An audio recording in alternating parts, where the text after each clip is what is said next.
বাংলাদেশ এবং ইন্ডিয়ার test series নিয়ে ভারত এখন অনেক সংখ্যায় আছে। বাংলাদেশের 3 জন ক্রিকেটারকে অনেক অনেক ভয় পাচ্ছে ইন্ডিয়ান ক্রিকেট দল।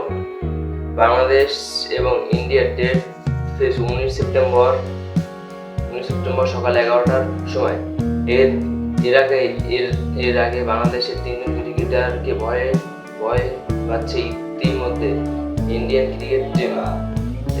সবচেয়ে ভয় পাচ্ছেন সাকিব আল হাসান। সাকিব আল হাসান এখন দুর্দান্ত বল করছে। পাকিস্তানকে প্রথম টেস্টে 3 উইকেট পেয়েছে সাকিব আল হাসান। এর ভিতরে সারের ক্রিকেটে সাকিব আল হাসান এক ম্যাচে 5 উইকেট পেয়েছে। তারা এখন অনেক সংখ্যা আছে। যার ভিতর 2 নম্বর হচ্ছে মুশফিকুর রহিম।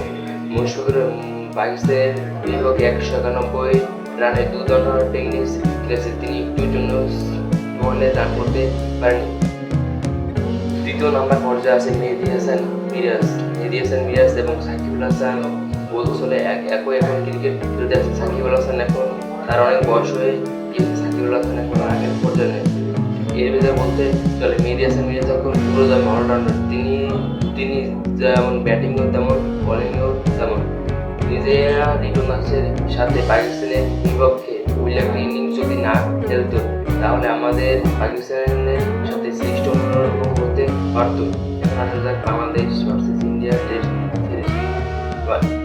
ইন্ডিয়া এবং বাংলাদেশ টেস্ট সিরিজের টিকিট অলরেডি অনেকগুলো বিক্রি হয়ে গেছে। ইন্ডিয়ার টিকিটের প্রাইস হচ্ছে 7,000+ টাকা।